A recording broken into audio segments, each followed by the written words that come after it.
You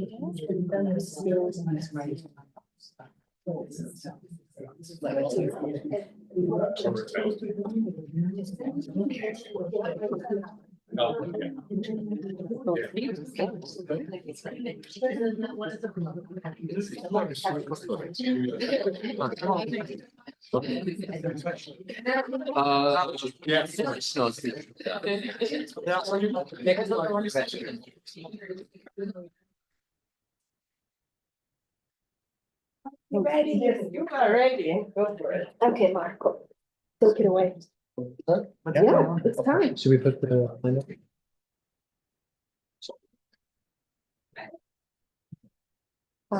The PowerPoint for Max, where is So it? now you're starting? Well, no, Marco's gonna introduce him first, but Okay. where is it? It's, Oh, okay. Oh, yeah, there. and this is the most recent. Yeah, that's it. Thank you. I onda ćeš samo klikati.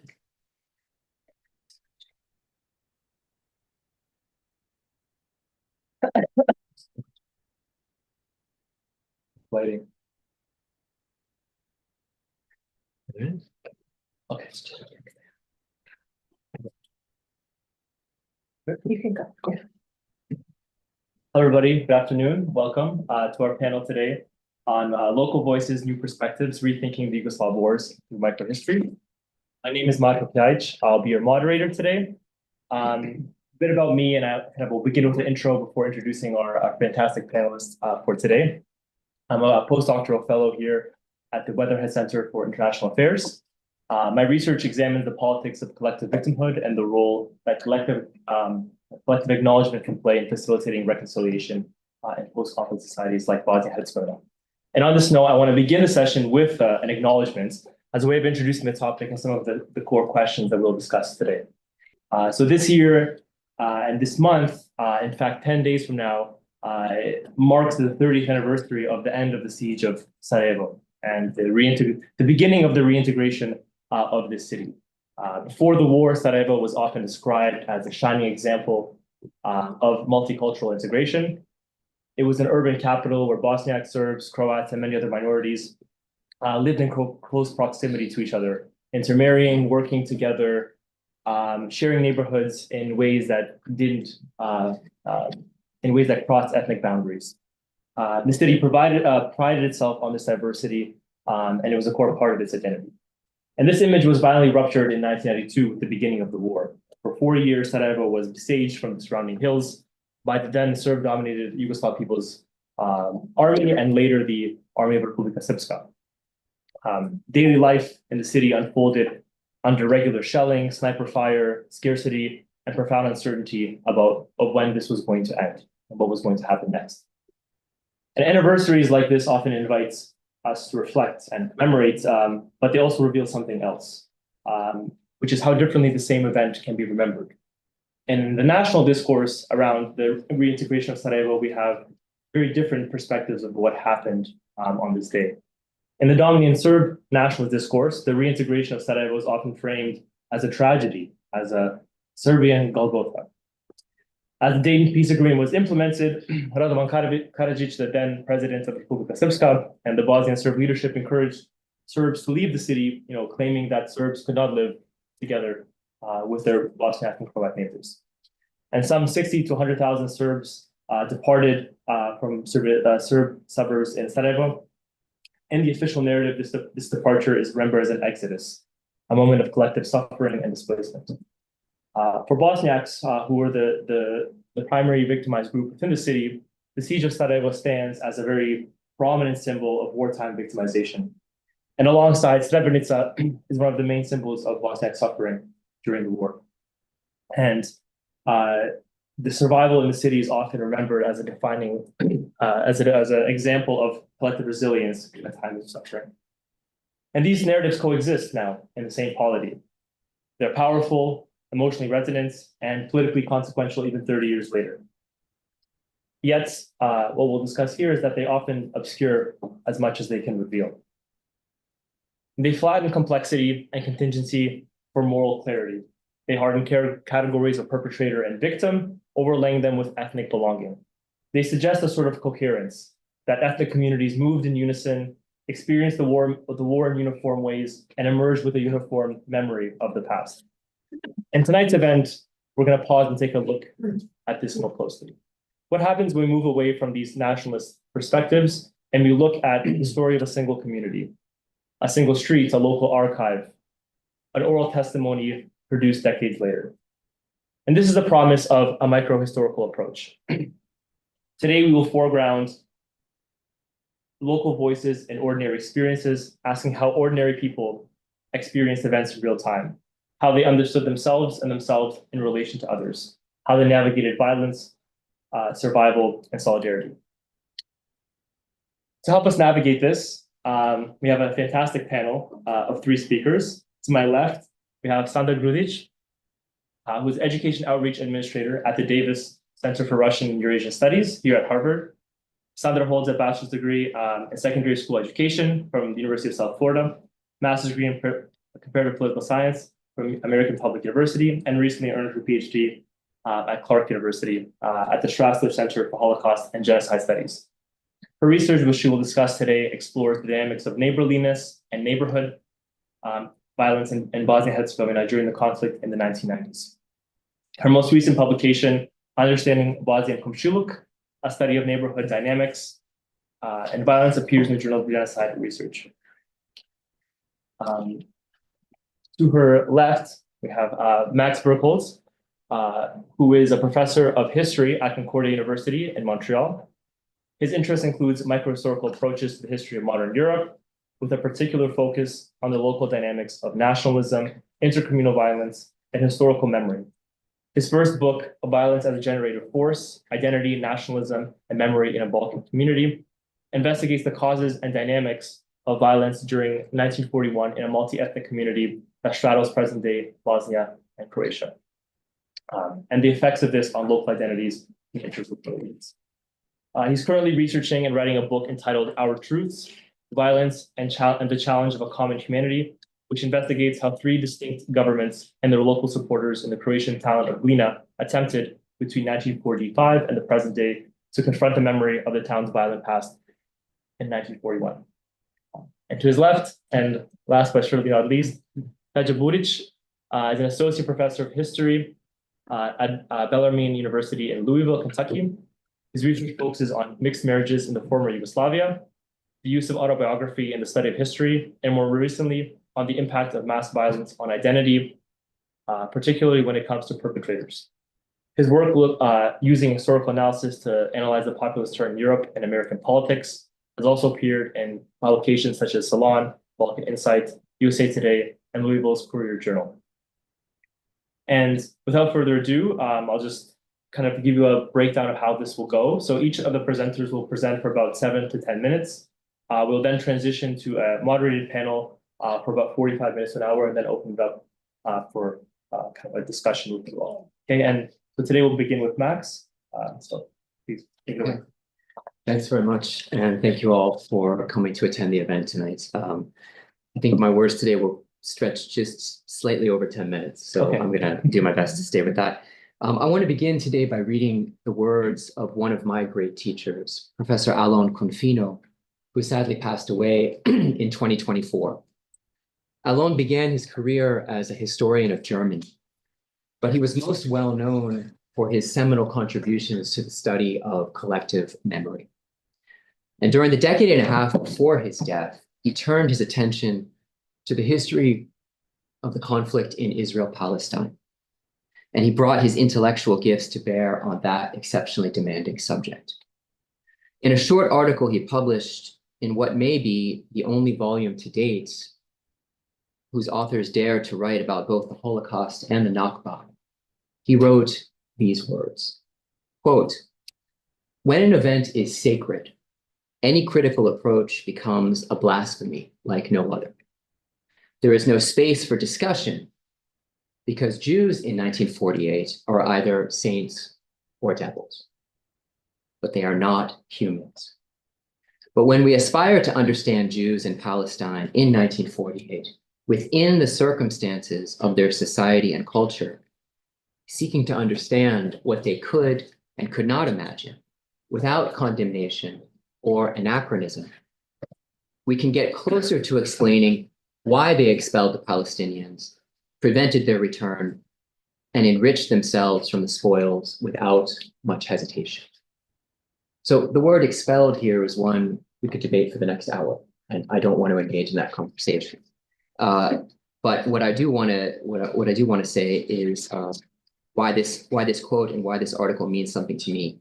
After writing these words, Confino then goes on to tell a story, what he called an outlier in history from the micro level. The act of one married couple, Zhenya and Henryk Kowalski, both of whom survived the Holocaust. And after having arrived in the newly established state of Israel, declined the offer to live in a house in which Palestinians had been recently living. The Kowalskis had been thrown out of their home in Europe by the Nazis. They had lost everything, but they did not wish to perpetrate that act of violence on anyone else. This sort of story, which defies our often knee-jerk desire to domesticate history or the history of cases like Israel-Palestine into one composed of neatly sorted groups of saints or devils, powerfully suggests the use of studying the violent human past at the smallest of scales, or what historians call microhistory. Confino's critical insight here about our responsibility to understand people's thoughts and actions within their circumstances, and to resist our desire to use the study of the past simply to condemn behaviors of those who might offend us, is something I'll return to at the very end of my comments today. But first, I want to tell a brief story. And I want to talk for a moment about how I became interested in microhistory. So my fascination with this scale of analysis began just under 30 years ago, while I sat in a brutalist-style building on the campus of where I did my bachelor's at the University of Pittsburgh. At the time, I was taking a seminar on the theory and method and the study of social and cultural history. And I read the classic and perhaps most well-known work of microhistory, The Cheese and the Worms by the Italian historian Carlo Ginzburg. And it was during those days that I realized what might be possible to learn about the past if we could somehow find sources to open windows to hidden tiny worlds of discarded individuals and the villages, streets, and homes they used to inhabit. Half a decade later, during 2004 and 2005, my encounter with Ginzburg came back to me as I sat each day in the reading room of the Archive of Yugoslavia, which sits on a wooded hilltop removed from the pollution-clogged streets of downtown Belgrade.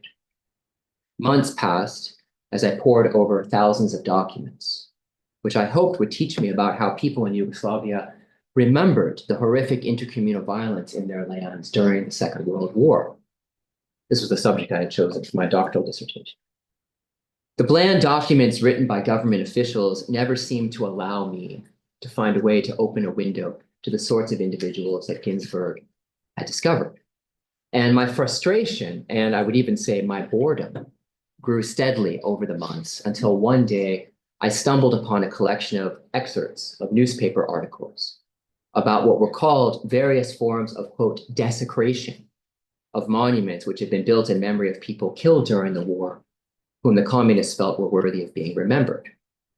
Each of these newspaper articles was like a tiny porthole through which I could catch a glimpse, a momentary glimpse, of the sort of people and the worlds I had long dreamed of writing about.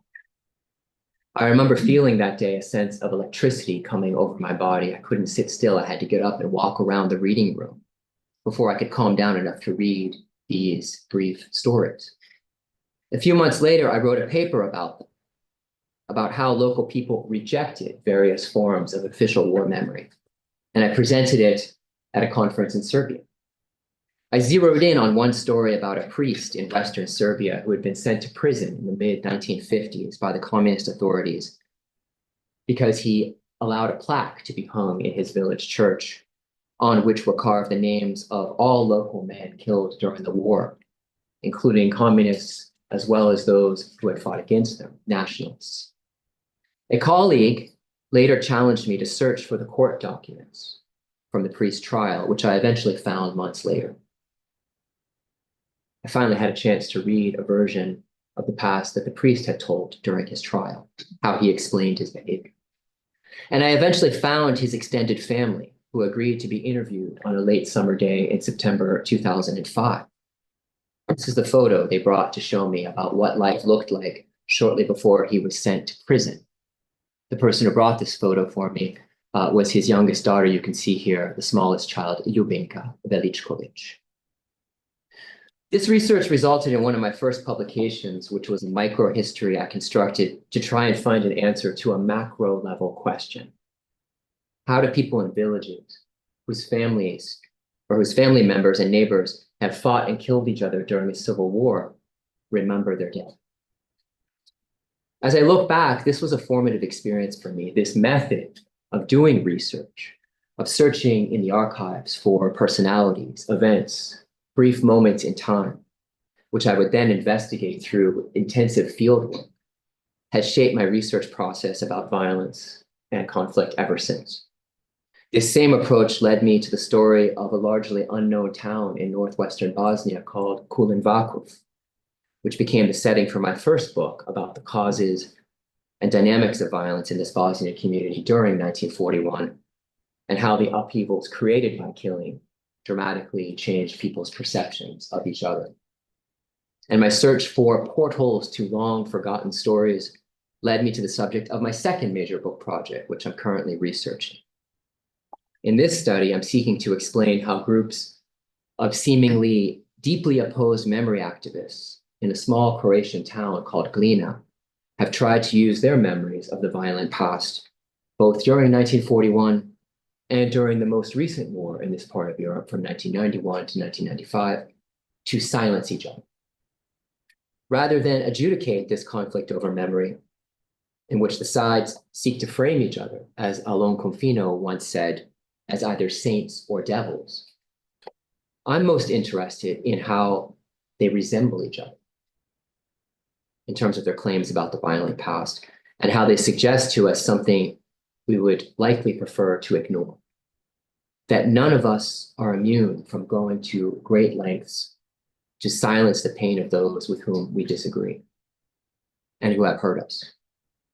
It's the local or micro level, I think, where we can best excavate and listen to these kinds of illuminating stories.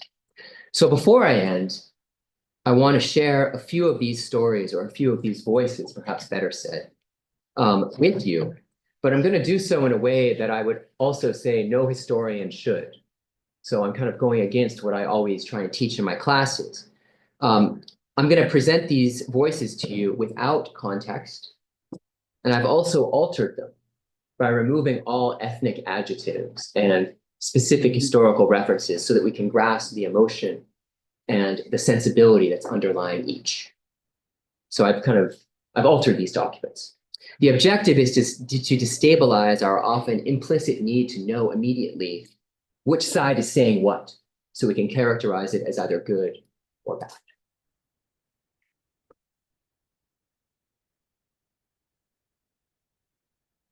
Why should we be patient and allow our old enemies to burn our houses and to kill our women and children and our fathers and mothers? Our past wounds are still painful, and our memories of the terrible past are still strong and fresh. We in this town know what suffering is. We know what pain is. Never again. Our enemies are not people. They are the worst kind of beasts. They are drunk on hatred toward everything that smells like us. They think the violence of the past can be repeated. There is a plan for the defense of our region and a readiness to answer any attack in the most severe way. We have discovered a cure for genocide. We will never allow our people to be slaughtered.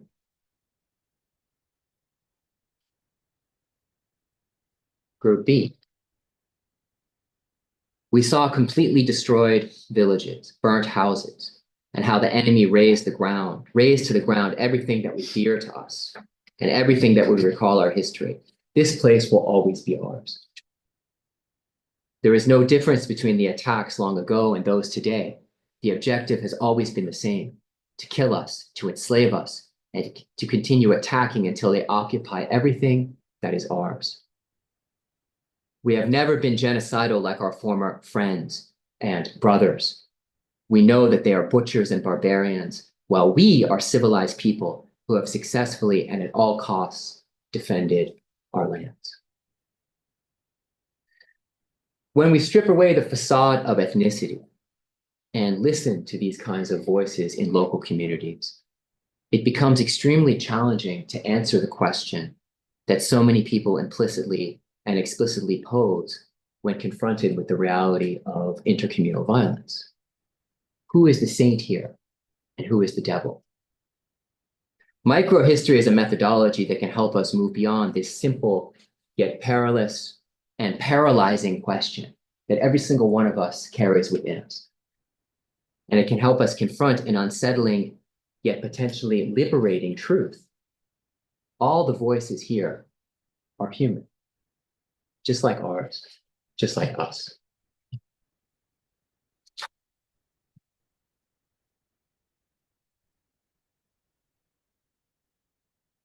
Do we want to go next? I'll go next because we need to switch the slides.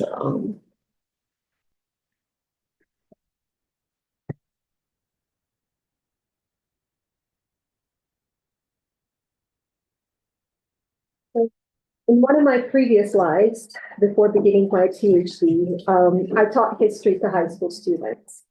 And I often felt frustrated that most textbooks present the past as a sequence of big events, wars, revolutions, treaties, which were flattened into neat linear narratives.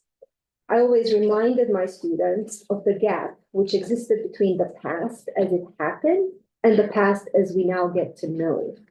When I began my doctoral research, microhistory offered a way to narrow that distance. It provided an approach that shifts our focus from generalizations to the textures of everyday life, allowing us to see how large historical processes were experienced, negotiated, and understood by ordinary people. For the last several years, I've been conducting a microhistorical study of neighborliness and neighborhood violence in Bosanski Novi during the 1990s war. Bosanski Novi is a small, ethnically mixed town in northwestern Bosnia. The choice of this municipality was not random, but deeply personal. It is the town where I was born and lived until 1993. In a way, my own experience of the war guided my effort to understand not only what happened, but how it was lived, perceived, and remembered. As it often is the case before embarking on a new project, I began by immersing myself in the scholarly literature of the war. I found that much of the existing work on the disintegration of Yugoslavia interprets wartime violence primarily through ethnic categories, as if those who committed violence were reducible to their ethnic labels alone. Such explanations are appealing because they render a complex conflict easier to comprehend. But this clarity comes at a cost. They not only flatten local histories, but they also collapse very different individual experiences, choices, and moral dilemmas into sweeping generalizations, turning Serbs, Croats, and Bosnians into fixed, homogeneous groups, rather than recognizing them as individuals whose lives had long been deeply intertwined. I wanted to move beyond broad and abstract generalizations and examine what was happening locally in everyday relationships and how those relationships changed once the war began. So this shift in scale also reshaped how I approached the Bosnian institution of komshiluk, or neighborliness. In much of the literature, komshiluk is portrayed as a stable, almost timeless form of coexistence that simply collapsed under the pressure of rising interethnic tensions and violence. Although scholars acknowledge that not everyone turned against one another, neighbors are typically framed as members of opposing categories rather than as individuals bound by interpersonal ties. So what I saw remained unexplored or underexplored were the interpersonal dynamics themselves. How habits of trust, reciprocity, and mutual dependence could, under extreme pressure, shift into distance, silence, hostility, or even violence, and sometimes with startling speed. So I began my research then with two key insights. First, that Komshiluk is not a static institution. Like all social institutions, it is dynamic, historically situated, and context dependent. Second, relationships between neighbors are fundamentally interpersonal, not intergroup. To explain the ruptures of the 1990s without taking this seriously is to fall back on oversimplified ethnicity-based explanations. This led me to my central question. How did close relationships between neighbors of different ethnicities in Bosanski Novi break down during the war? In other words, what were the mechanisms that transformed everyday neighborly closeness into distance, fear, and in some cases, violence? So to explore these questions, I could not turn to archives. I had to largely depend on people from Bosanski Novi themselves. Information about neighborly relations, including neighborly violence, rarely appears in official archives or in most even court documents. So to understand interpersonal relations between neighbors, I relied on these in-depth interviews with residents and former residents of Bosanski Novi. So the archival materials and court records allowed me to trace the broader, rapidly changing political and military context, allowing me to see how the wider context bore down on everyday relationships across ethnic lines. And so a few findings stood out. First, even though ethnic tensions and wartime violence later reshaped relations between neighbors, ethnicity did not play an important role in everyday neighborly life before the war. People I spoke to remember their relationships with neighbors of other ethnicities as largely unproblematic and crucially, as not at all negotiated along ethnic lines. Knowing that many of these strong neighborly relationships collapsed during the war did not lead me to set these accounts aside as unreliable. Instead, I treated them as data. Taking the memories of my interviewees seriously allowed me to see that interethnic solidarity between neighbors did not weaken before the violence, but after the onset of organized systematic violence. This led me to my second finding. In Bosanski Novi, there was no armed resistance against the Serb forces, none. The violence that unfolded was largely staged and engineered from above. It was designed to justify, in the eyes of local Serbs, the widespread detention, expulsion, and looting of non-Serb households. For this to work, it was necessary to create distance between people who were otherwise close, through deliberate separation of them from basically one from the other ethnic groups. So the crisis staff erected barricades and enforced curfews controlling all movement. They cut off telephone lines in most non-Serb households. They fired all non-Serbs from their jobs, closed schools, detained nearly all non-Serb men in makeshift detention centers, and officially forbade Serbs to shelter Muslims in their homes, meaning there was an announcement on the radio. These physical and social separations imposed from above, they contributed to an abrupt loss of face-to-face interaction, precisely the kind of daily contact on which neighborly solidarity depended. Within a couple of weeks, the dynamics of interethnic neighborly relations were already changed. The removal of the non-Serb population from public spaces not only reordered local society, where now ethnicity determined what rights they had, it also supported interactions in the public space to be possible only among Serbs. In this way, the demobilization of interethnic solidarity coincided with the mobilization of intra-ethnic solidarity. My third key finding emerged from the examples provided in the interviews which described interethnic neighborly relations that persisted across ethnic lines for parts or the entirety of the war. In these cases, interethnic solidarity survived because against all odds and pressures, neighbors continued to practice komshiluk, or neighborliness, in the same way as they had before the war.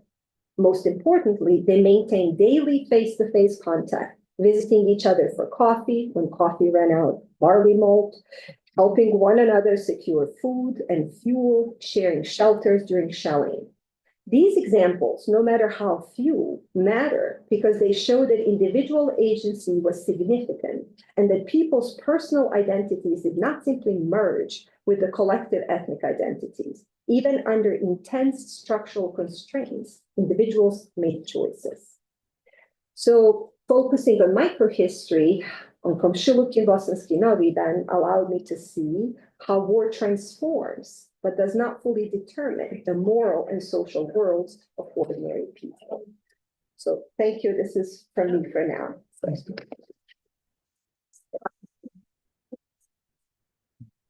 you, everybody. I'm just gonna also try to be very brief. I'm just gonna basically give you the setting, the methodology, and the basic findings of my recent work on microhistory that just came out in Journal of Genocide Research. It should be just one slide. Not responding. Great. It's gonna respond. I'm not gonna give up on you.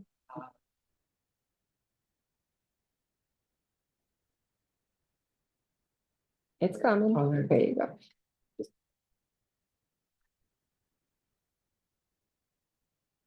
There you That's go. fine. So my work in this particular article, hopefully to be a book chapter, focuses on 48 hours. Sorry. Okay. Sorry. No, it's okay. 48 hours in a tiny a village called Pilica. Pilica is a village near the northeastern town of Zvornik, which borders Serbia. I basically focus on the 48 hours during which somewhere between 1,200 and 2,000 Muslim men and boys were murdered. This was 3 days after the fall of Srebrenica to the forces of the Bosnian Serbs under VRS, as I'll refer to him, under General Ratko Mladic. The reason why Pilica becomes the epicenter of some of these killings is actually unusual. It's because the killings were so overtaxing the VRS forces around Srebrenica that they had to move the prisoners. This is about 7,500 kilometers north. This is in the area of the Zvornik brigade of the VRS. So what ends up happening is that on July 14th, about 1,200 men are brought to the school you see there, that's an elementary school, on buses. And they were accepted there by the 1st Battalion of the Zvornik Brigade of the VRS. Most of these men, or all of the men, all of the guards were peasants who did not know what Mladic had planned for them, for the men. They just knew this was coming. They were supposed to keep the school. They were in school for 2 days, kept guard by these men for 1st Battalion. And the focus of my paper, of the article, is on those men, on those guards. Who didn't know what was happening at the time and did not necessarily, they might have predicted, but they did not know what was going to happen. So what ended up happening is that on the morning of the 16th of July, after a very chaotic killing operation that was going on further south, a special mercenary unit of the VRS called the 10th Sabotage Detachment picks up these men. Well, they accepted them at a farm nearby called Branjevo. And on the 16th, for about 5 hours, they murdered all of them. The people who were held in this school. Those who never made it into school because they were on the buses, there was no room in the school, were moved to the city, to the village center. We can see Dom Kulture, which is the culture hall, which interestingly is across from a road from the main tavern called Novi Život, New Life. And there were about 500 of them were holed up in the Dom Kulture. And on the same day, almost minutes after the Branjevo farm, 500 men were executed in that Dom Kulture. So what I'm looking at here again is the testimonies of the 1st Battalion guards who testified at the Sarajevo trial against the 5 members of the mercenary unit who executed him. So I started this project looking at one of the main perpetrators. His name is, he's a very famous perpetrator. His name is Dražen Erdemović, who's actually a Croat by birth, and who was the first first perpetrator to confess to the ICTY, to surrender in 1996 and to be sentenced to war crimes since the Nuremberg trials. He's the person who also testified, and based on his testimonies, they kind of mapped out the whole case. He testified in the cases against Milosevic, Karadzic, Mladic, and all the high-ranking members. He's now living under a witness protection program. But anyway, it started at me looking at Erdemović, but what I found interesting when I filed a Freedom of Information request at the Bosnian State Court, and once again, I would like to thank Sandra for walking me through the bureaucracy of the Bosnian court system. And I was shocked how many documents I received from this trial, which had happened in 2011, and I requested them in 23. So the judge, approved most of them. And I was looking for info on Adamovich, this unit, but what I kept finding are these fascinating testimonies of these peasants, soldiers who came to the court trying to either as witnesses for the prosecution, mostly for the prosecution, or for the defense. So why I found the sources interesting is because the stories they tell, yes, they're in a court setting, so they're limited, of course. The whole point of a court setting is to present binary narratives, right? But they are kind of, because they were the guards who most of them, from most sources I can tell, did not actually do the perpetration. They helped it by guarding them. They have this kind of unfiltered way of speaking in a court. And there's this kind of a sense of weird intimacy between them and both the prosecutor and the defense lawyers. And their testimonies, and I've read a lot of testimonies from the ICTY in The Hague, are much different than the ICTY, because of the ICTY, there's the issue of language, there's distance and all these things. So basically in this article that just came out, I looked at I believe it was 14 members of the 1st Battalion who testified. And one of them was not a member, but was the owner of that tavern. He didn't testify at the trial because he died, but he talked to the prosecutors. And on the basis of these testimonies, because they talk about the same events during the very kind of the specific time, from like 10 a.m. on July 14 to basically maybe 11:12 a.m. On 16th of July. So I had this amazing insight into, yes, okay, the sources are problematic because they're court documents, but I had an amazing insight into this very specific time window, in a very small area. This is maybe 1.5 kilometers apart, the Pilica and the school and the Dom Kulture and Branjevo farm. It's not in the picture, but it's also nearby. Anyway, just to look at a really and to kind of create a micro-historical account as the genocide was taking place and as the executions were taking place. So very briefly, we can talk about this if you're interested in the discussions. I don't want to take up more time, but in terms of my findings, I found some really kind of interesting things. Most of the guards, at some point, strayed off of the nationalist narrative of the Ratko Mladic and the VRS. Many of them resisted, many of them evaded orders, many of them kind of walked away, many of them kind of half-heartedly guarded them. Some of them would walk away from the school courtyard and then come back. For example, another very fascinating element here is Rajko Babic, who was the principal of the school before the war, but he also knew a lot of the prisoners because he grew up and went to gymnasium in Srebrenica. So he knew a lot of the people he saw, and he was in charge of he was never charged for any crime. And he was the kind of more intimate with them, is that he walked through the school. And at one point, there was a storm on July 15th, and the power went out, and there was this darkness.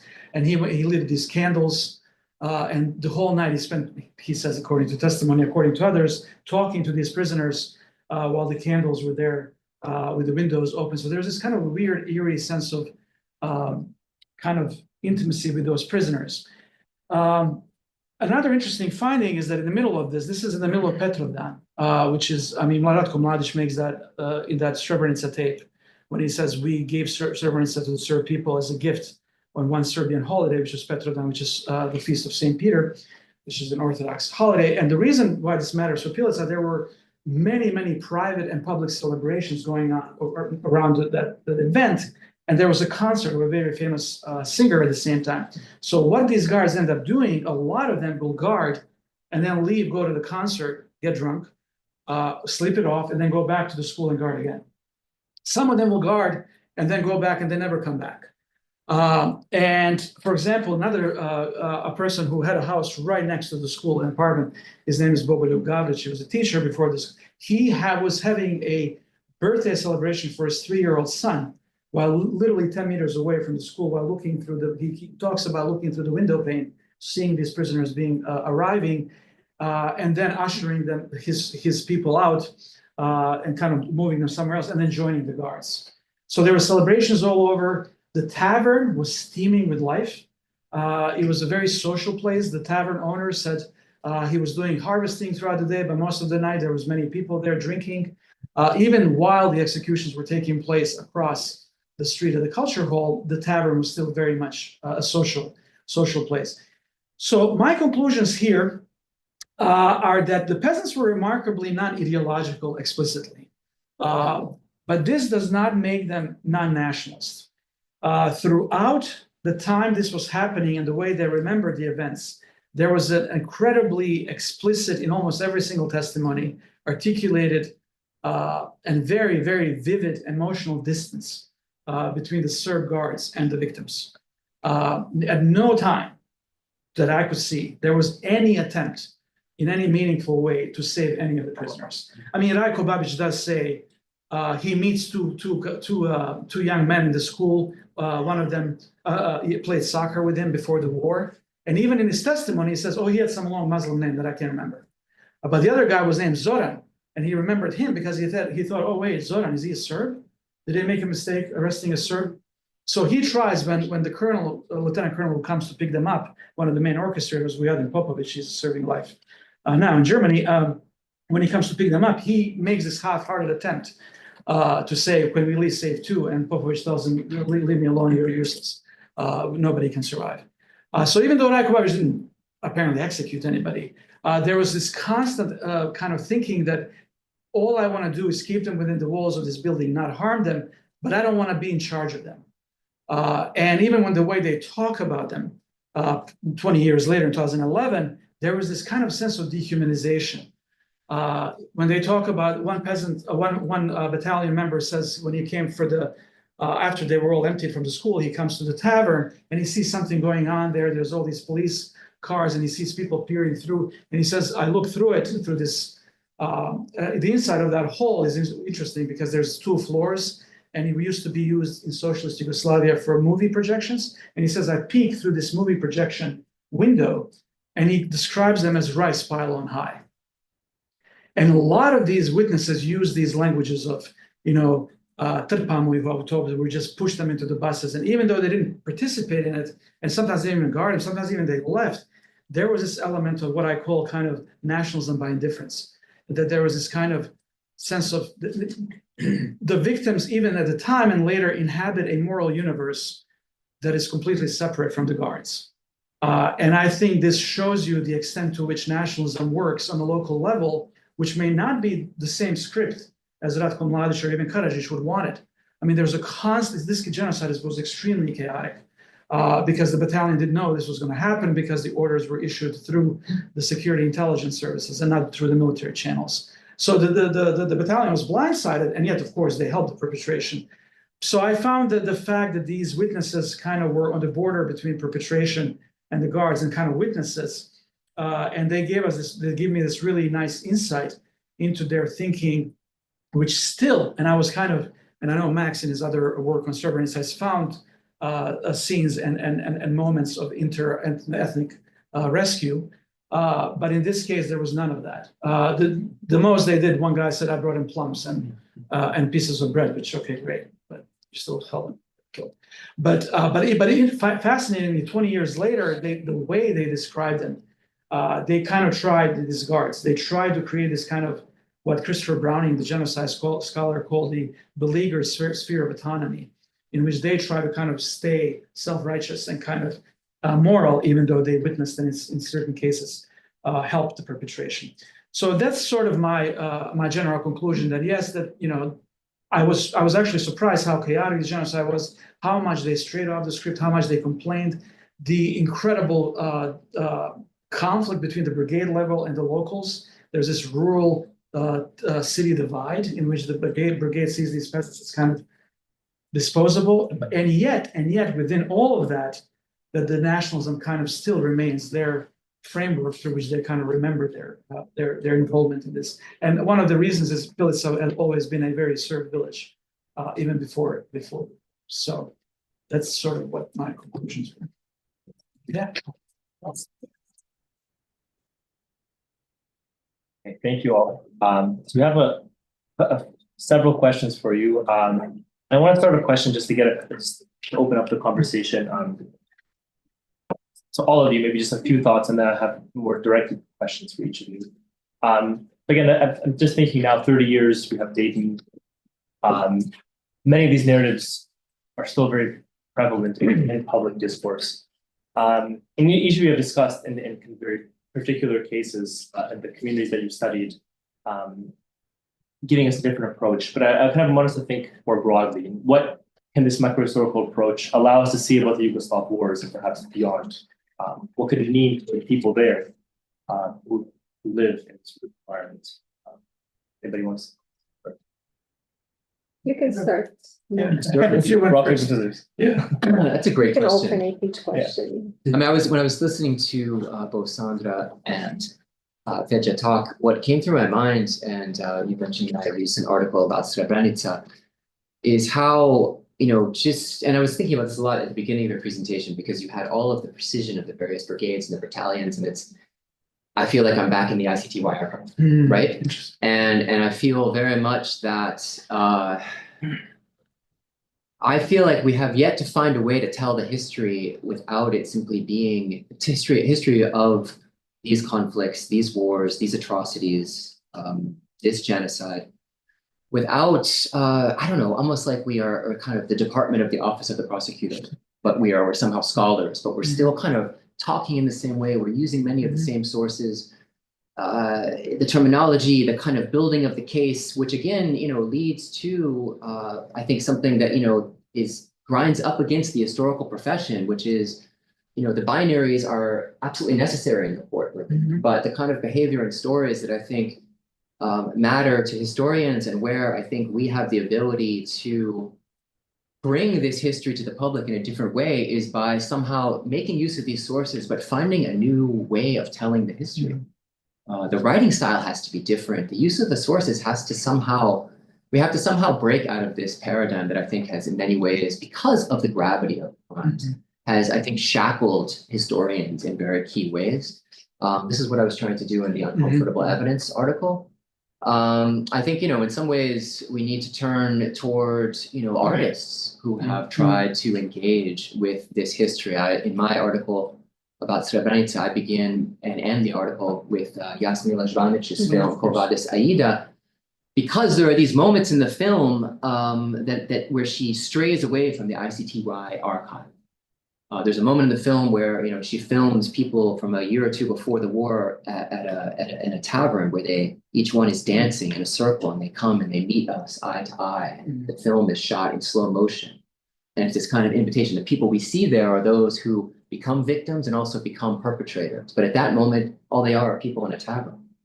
And there's that invitation that somehow we have to tell this history outside of those categories of perpetrator and victim. And so I think there's more that I could say about that, but I somehow feel as rich as this archive is, and in many ways it's still as untapped as it is by historians, it's also a great shadow. It's cast a great shadow over our ability to tell this history in a way that does not simply continue to fight this war kind of in the realm of, kind of adjudicating victims, perpetrators, and fueling further nationalism. And I feel like historians have some kind of major intervention there, that it's an urgent, we need a new generation to come along and take up that challenge.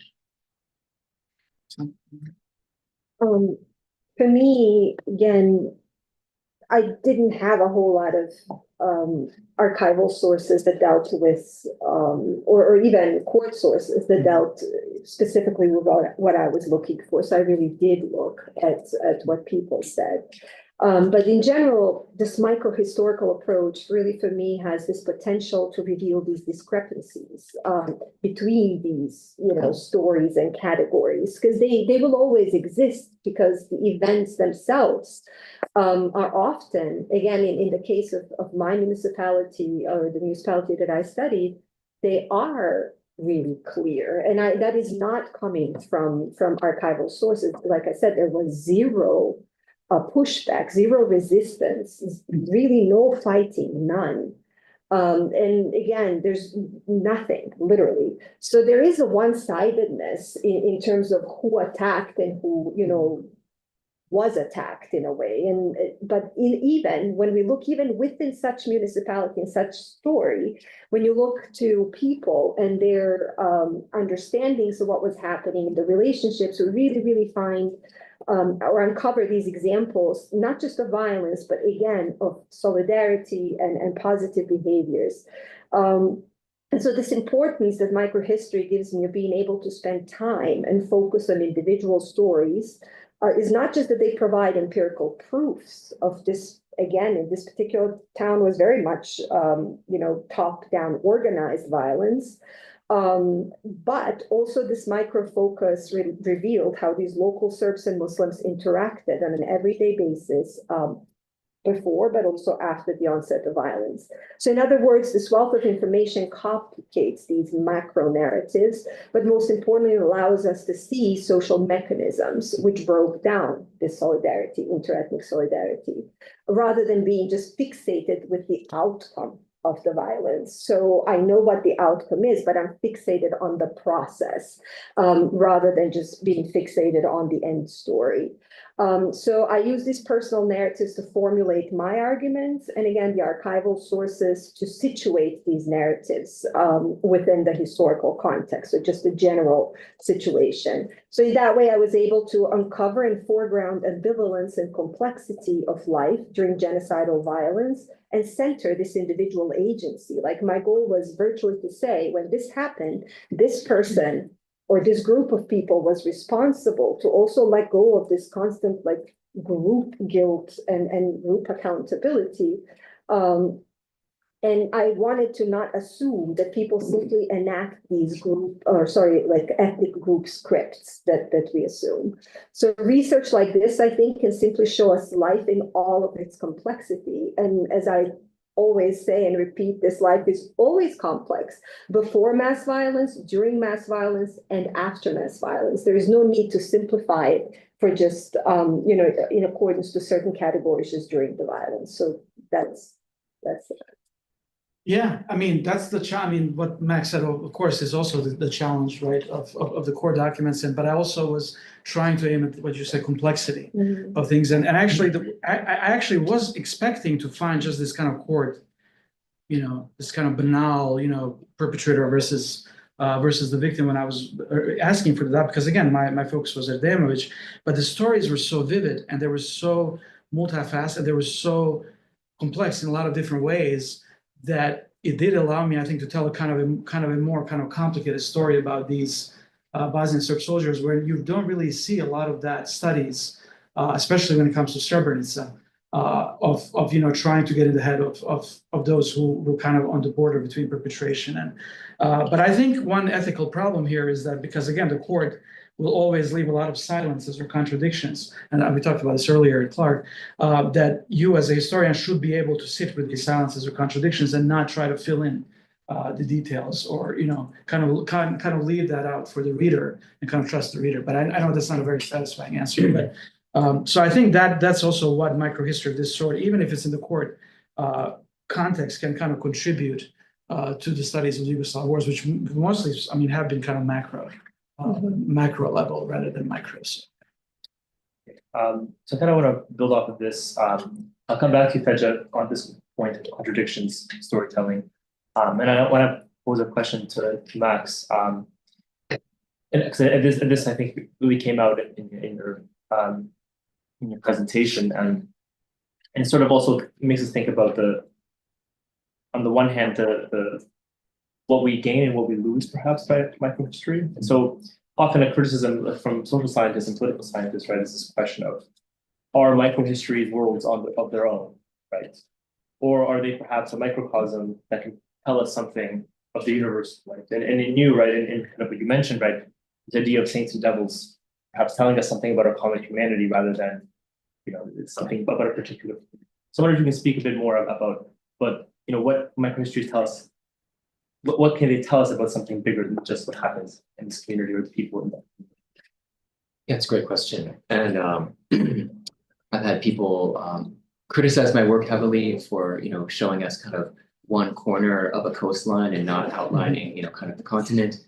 And I've had people say that, within this kind of drop of water, we can see the workings of, the entire, so to speak, aquatic system. So I think, certain people from disciplinary backgrounds, have expectations. And microhistory maybe is not necessarily, especially if it deals with qualitative evidence, is not one that is perhaps most or seen most positively by social scientists, maybe. But I mean, I think at the end of the day, I'm increasingly convinced. I didn't actually feel this way when I was writing my first book. I think it was more, I was doing it rather than being aware of it. In my view, one of the greatest powers of microhistory, not just about violence, but more generally, it's the ability to connect with readers beyond the intellectual realm. It's not just about the finding. It's not just about answering the puzzle. It's about, this is why this photograph that we have here is so important in many ways. It's about trying to bring us into the schoolhouse, into the cafe across the street. The other example from Fedja's article that's so amazing is that there was a 15-year-old girl who was somehow found by some of these Serb guards and they bought her lunch. So there are these moments where the story has something that captures our interest, makes us care about what took place. And the more that happens, the more not only are we open to actually considering these worlds of things that are called genocide, which are really far away from most people's experience in this part of the world. As we come closer to that and care more about those people, then the opportunity happens that I think this wasn't something I was aware of when I was a PhD candidate in the first part of my career, that then the reader actually begins thinking about themselves. Who are they? How do they think? What matters to them? What their fundamental assumptions are? And I think that's the force of microhistory. It's not necessarily it's going to overturn scholarly conventions, theoretical models, but it has a much more kind of humanistic transformative capacity to it. Why was Jan Gross's book Neighbors so consequential, right? Not just because it was powerful research, because it showed perpetration by Poles against Jews, but because it caused, to some extent, an entire nation to have to look in the mirror and wonder about, the stories they want to tell about themselves. Are those stories true? And so I think that's why the small story can be very powerful. That would be my answer. So, yeah, I've a lot of follow-ups there, but in the interest of time, I'm gonna continue. Sandra, actually, something that I was thinking about after our earlier session today, in your work, it really reminded me of the work of Guy Elroth, who has this kind of theory of identity and the relationship with identity and violence, and specifically sees identity as fundamentally practice-based. Who you associate with, the rituals you engage in, so on and so forth. And in his kind of view that violence is kind of this identity, calls identity reducing phenomenon. In ways we can imagine, like you and I are connected in different ways, and violence maybe reduces the number of ways in which we can relate with each other, right? And so I'm wondering, here you kind of, in your work, you kind of try to move us away from the intergroup towards interpersonal, where you situate individual agency. I kind of want to push you a bit here, and I'm wondering, are there moments in which the intergroup and interpersonal become the same thing? Like, is this what violence, is this the breakdown of solidarity that you talk about, that the interpersonal and the intergroup become indistinguishable from one another? And I'm kind of wondering, just to push you in that direction, to see, like, yes. I think that is difficult to know, because that's not a question I asked, but like looking at the evidence, meaning I guess the way I can answer this is mostly some individuals, like again, looking at some court testimonies, again, not necessarily from interviews, would use that as an excuse. They were, doing the right thing for the cause, whatever the cause is. But honestly, when I look at the violence itself, there are so many really interesting personal motives for committing it. I mean, silly motives. Like, for instance, I'll give you an example. And I mean, it's not silly, but it's like you would never think like it would go so far. There was this incident in a village near Bosanski Novi, a village called Blaga Rijeka, where most of the village was expelled. There were several Muslim families that remained there. And what had happened is that this one person who was a soldier of VRS was on a leave and came literally and he comes from this area, from a village that's right above that one. So he would constantly engage, like before the war, in field work and all of this with the Muslims. So he comes in to a home of this one Muslim family that remained, had coffee with them, asked for rakia, which is plum brandy, had rakia with them. This was a father, his wife, son, and son's family. And as he was coming, they heard like 3 shots fired, and there's basically understanding that they found 3 bodies. So he killed somebody on his way, 2 Muslims on his way to this house. Then has some, brandy with them, whatever, goes on. But now, because these bodies were found, he goes and comes tomorrow and essentially looks for this family who feels threatened because of this incident that happened nearby, and moved into another person's home. And he goes there and burns down the home and basically kills like quite a few people in there as well. Now, what I want to say here is this long story. We can go into greater amounts of details here. But what is interesting is that what comes through his like testimonies of survivors, like one woman survived, as well as his own testimony and others who assisted him, is that he literally committed these killings, burning bodies of 2 women and so on, to cover up the first killings. Which again is completely illogical. Everybody knew about that. And he went around, before he committed the second killings, went around the village and said, don't exit. Whoever's in the home, don't exit. I got some basically businesses to take care of. So that's his motive. There's people that literally burn down houses because they looted them. And so just kind of cover up again.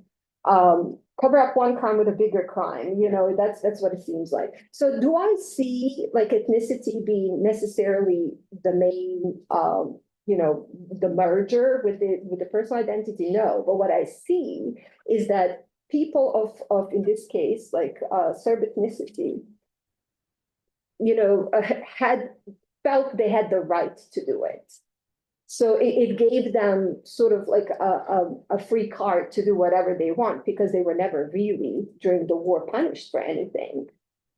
This man was, to some extent, which is an interesting story in itself, but generally speaking, no. So no, I don't really think there is a complete merger. I think it's a way we explain.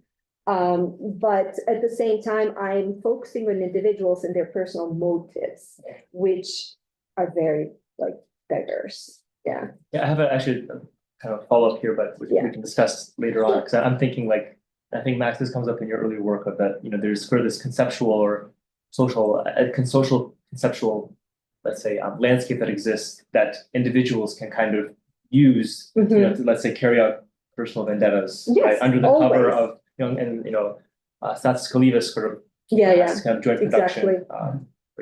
Here. And this again, and this is I guess a perfect segue to Feja, which is again highlighting this inconsistency. So again, I want you to talk a bit more, and this comes up a lot in your work and the testimonies, and also I want you to think about the limits of the testimony in the court.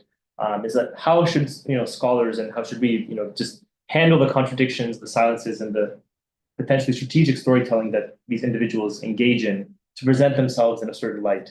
You kind of make this argument that there's this nationalism by indifference, right? But I kind of wonder at the same time, like, these other motives that may exist, right? Like fear, is there sense of helplessness? Like, I want to do something, but I don't believe I actually can do anything, right? So are they indifferent, but maybe they're not indifferent, maybe they're just like, I actually want to help, but I feel like I can't help. And so I'm safe by doing that, and so I'm just in this way. Yeah, I mean, that's definite. I mean, again, these people spend, well, some people like Rajko Babić, the principal, had several days of testimony. He also testified at ICTY. He also spoke in private to investigators. So some of them speak repeatedly, or somebody like Adam, which is not part of this. He has spoken for 20 years over and over and over again about the same event. So in those cases, those silences can be kind of dealt with. because you can kind of, not to sound simplistic, but kind of catch them in their lie, or kind of catch them in their kind of contradictions. But in a lot of cases, you just have to be willing to kind of, yes, accept that there was fear. But then if you have good sources, and I think these sources that I had were so amazing, that you can kind of combine them with the others to see if what they're telling is true. For example, to give you a perfect example of this fear versus did I want to help them or not, there was these two guards of the 1st Battalion. Now I forgot. I keep forgetting the names of my own characters. I don't remember. In the earlier one, she kept correcting the names of my own characters. But two guards, one of them says, we were just guarding the school. He says, I was wandering around. I was living nearby my house. I kept drinking beer. There's this convenience store near the school. So I kept drinking beer, which is true. Others saw him. And then these buses came.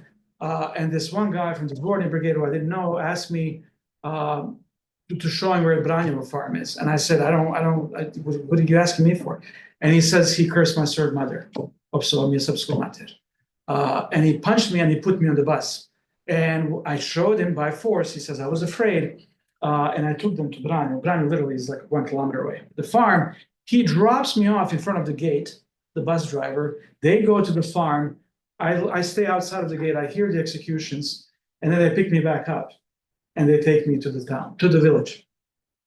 The problem with that is one of his best friends was a guard on the same bus. And he says, we were ordered by our battalion commander, Slavko Peric, who was sentenced to 11 years in prison, the only person in the battalion sentenced for these crimes. And we were asked obviously we were ordered by the commander, but he said they were not afraid. And we stayed at the farm on the bus for about 10 minutes. And he says, that's when I peeked through the window and I just saw these bodies scattered. And these members with these gloves and these scared, that's the 10th sabotage detachment, these mercenaries. And I also saw this audience of people that I assumed were civilians, just like observing.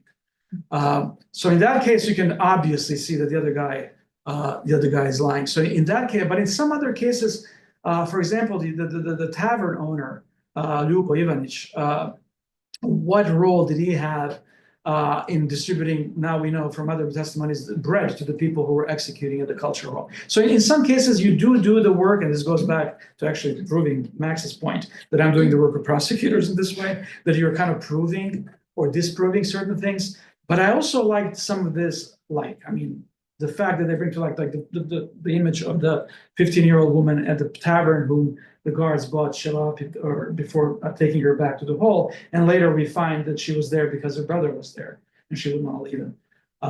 So in certain cases, there's these silences or content that you kind of have to, not left alone, leave alone, but if you don't have any other sources, you just kind of have to linger. Like I said the story previously of my own wife reading my first draft. And she said, this is amazing, but can you tell me more about Aiko Babic? What is this color of the hair? What is his hair? What does he look? I don't know. Like you just gotta leave some of those things but that's the problem with microhistory in that way. So I don't know if that answers your question. Yeah. It's very rambling. Yeah. So I'm sorry. No, I want to actually build off of this and have a question for all of you, which is again also trying to bring together this relationship, this link between the micro and the macro is and feel free to speak on not just the research but the field work when you were in the region is in what ways do local narratives, the ones that you've studied, like interact or resist or get absorbed into the more dominant national narratives. I'm curious, like in your experience, like what happens when these local findings contradict the politically entrenched, let's say, perspective of the past. This You're the last one. Sure. Sorry, one big question at you. You're in charge. So you ask, I talk. Yeah, that's part of, I think, what any good historian tries to do, right? Like we want to confront, we don't need to unnecessarily or irresponsibly or kind of recklessly provoke societies, whose stories we're telling, especially these incredibly sensitive stories. But, we're not there. Our job, I don't think, is to build, to make people feel comfortable. And I think, I'm one of the, probably to me, the most important review that ever came out of my first book was by the novelist and literary critic Milenko Yergovich, who wrote a long piece about it in the Croatian newspaper, about my book in the Croatian newspaper, Jutarnji List. And he had this really, I mean, he's a novelist, so he writes, he's a better writer than I am, than I'll ever be. And so I love the way he kind of formulated his finale, which was something like, this book will deeply offend Croatian nationalists, Serbian nationalists, Bosniak nationalists, and all of the communists holding on to their sacred truths that they fed to us all of these years. In fact, it is astonishing how unacceptable this book is to all of us, which is why it has the potential to be important. And so I think you know, the micro, so to speak, the story of this small community, a town, a tragic history, and a set of surrounding villages. The epicenter of the book was just a 48-hour period, but I extended back, you know, centuries to build up to it, and then followed it for a brief period afterward into the following decades. I think there, you know, the challenge, and I think, you know, the reason why the book, I think, resonated with people in the region, the Bosnian edition, the Croatian edition, is because, you know, it challenges everybody. And you know, I expected it to be hated, and probably is. I know it is. In fact, when I did a promotion in Belgrade, a person stood up with their mobile phone. It was just like, you have this number of Muslims who were killed in the story and this number of Serbs. You're wrong, right? You know, in other words, that was the key thing. I had counted too many of the wrong dead and had reduced too many, you know, of kind of the right dead. It should have, however this person wanted it to be. And so, if a person just wants, if that's where their mind is, then, you know, no work of history gets through, really. It's kind of, you know, you can only hope to do so much. But I do actually think that, and I think this connects to your work, which we haven't talked about enough, you know, on kind of mechanisms of reconciliation and people's openness to sharing about their own kind of dirty past, and also being open to the apologies from others. I think, you know, there's a kind of more, if you get beneath the level of political rhetoric in Croatia, in Serbia, and Bosnia and Herzegovina.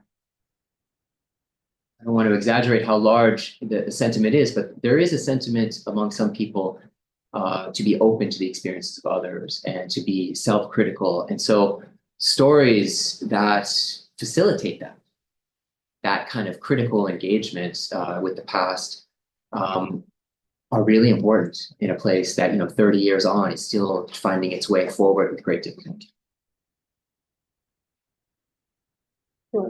Good. And I have one final question before we move to Q&A. Let's move on to another question. Yeah, okay. I don't have much to add. Okay.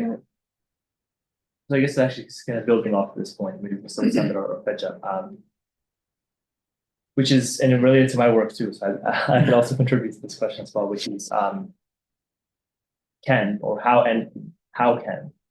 microhistory contribute to post-conflict reconciliation, or does it risk reopening, you know, local wounds? In this kind of my work on reconciliation, you know, we can think of it in two approaches. Two approaches. One that is more future-oriented, which is how do we envision a future inclusive society without thinking or neglecting, without thinking about past trauma. Right? Sort of, you know, Nietzsche's thing of, you know, if history being the grave digger of the present, right? We just forget basically what happened and we just like turn our head to the future. In many ways, the communists attempted to do something along these lines, which is, you know, we've defeated the occupiers, we've defeated the collaborators. We are now, you know, as part of this, you know, unified social projects, and we're moving towards, you know, kind of this utopian future. And then we can also think of an approach that looks and tries to reckon with the past in many ways. Right? And this is a lot of the transitional justice literature tries to look at this, perhaps through truth telling, courts, et cetera, et cetera. And so, but here, kind of, it's not clear to me again, as from my perspective of does one need to precede the other? For example, right? Do we need to reckon with the past, and how do we reckon with the past to envision a future, let's say, just inclusive society, called this way, or do we need to actually envision this inclusive future society before we actually are comfortable and secure enough to talk about our demons in the past, right? I think there's an interesting tension Yeah. between these. So again, I can maybe invite you to reflect on how microhistory can contribute to this and what are the potential pitfalls, perhaps. Can I give a very depressing answer? Go ahead. I feel like I just thought of this as you were speaking. I feel like my entire career, and I went to graduate school, started researching early, mid 2000s, has been one of perpetual disappointment. I do want to lean into Max's optimism about the ability of us, not just us, I mean us as historians, to affect reconciliation. But for example, I went into researching mixed marriages, not just because I'm a product of one, but a narcissist. But I was interested in these court records of Sharia. See, there's a pattern, and I was going to look at the history of from the early 20th century or through the communist period, mixed marriages as a way forward, and over again, I kept finding incredible resistance to them, even by communists, to seeing them as something a problem to be resolved. The same thing happened to me here.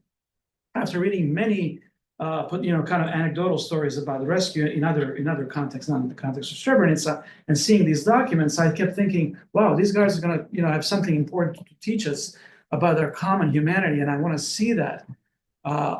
But then the stories I tell, which I do think that's the primary job of us, we talked about this earlier, is the storytelling, which I also admire novelists who are much better writers.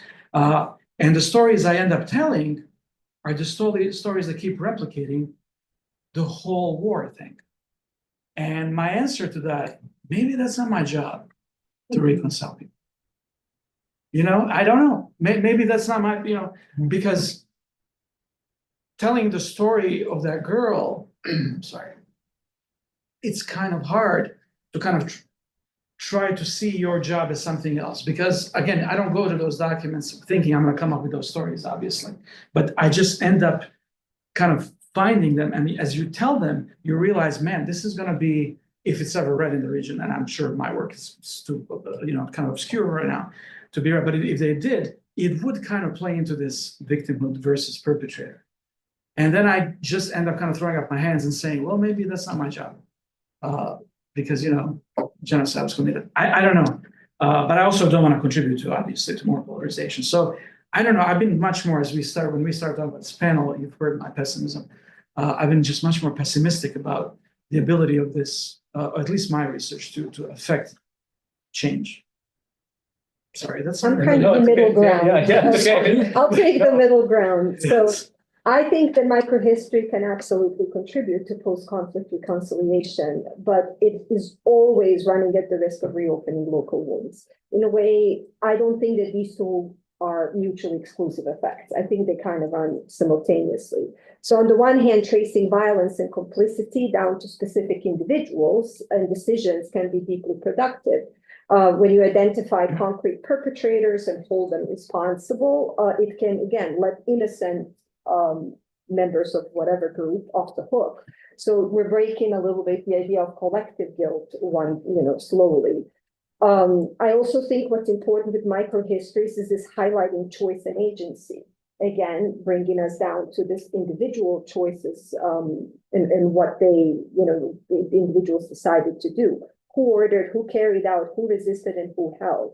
And so by documenting these specific acts of harm and of help, they kind of create space for more honest conversations about the past and show how this, engineered separation and fear. In the case of the case study that I did, it was engineered. It was very much staged to cause the separation and fear of one another. How they were used to demobilize this everyday solidarity. So in this way, I think microhistory helps us humanize the story. People appear not only as victims or perpetrators, but also as neighbors, as bystanders, helpers, friends, enemies, whatever. So at the same time, this work is always painful. I mean, I did not realize until I was I conducted 46 interviews that lasted between 2 and 6 hours each.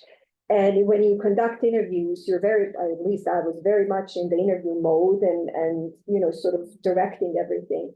But I realized only when I was transcribing them that I'm re-traumatizing myself because there's so much there to work with.